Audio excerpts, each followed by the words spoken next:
Hello students, let us see the next part of this lesson.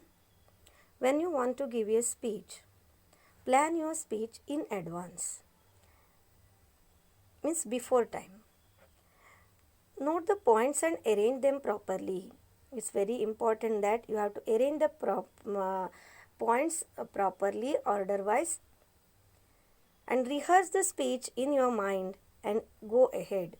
Means proper practicing is very important. Rehearse means what here? To practice something in order to prepare it for public performance.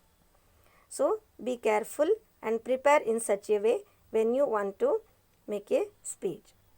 Now see how to do or how to write answers to the exercise. Things to do.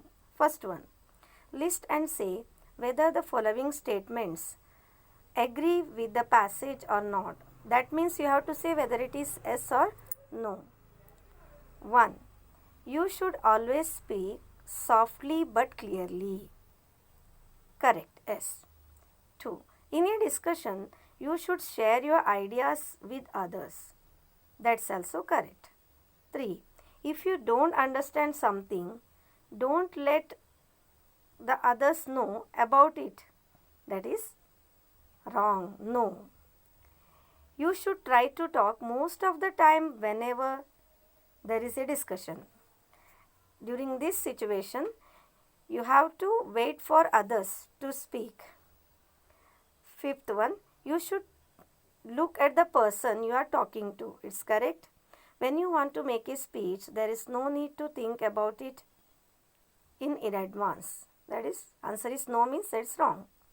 Think about what you do and what you must learn to do when you speak. Make a list of do's and don'ts.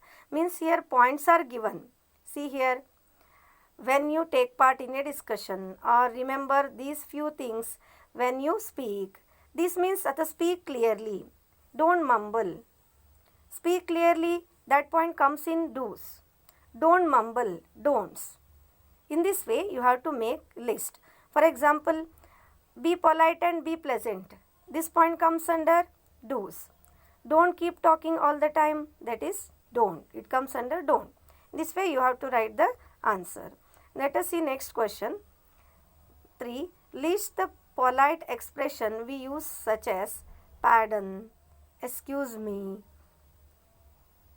Like this, you have to make a list. Look at the speaker.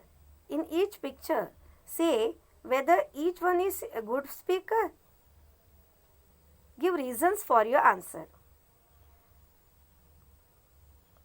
See first one, first figure. You can guess yourself. And see the second, you can identify the difference. See third one, how the girl is shouting. In the first figure, the girl is telling something. See here, in the fourth figure, see, one is not able to listen properly. In this way, you have to write answers and you have to complete your workbook exercise also. Thank you.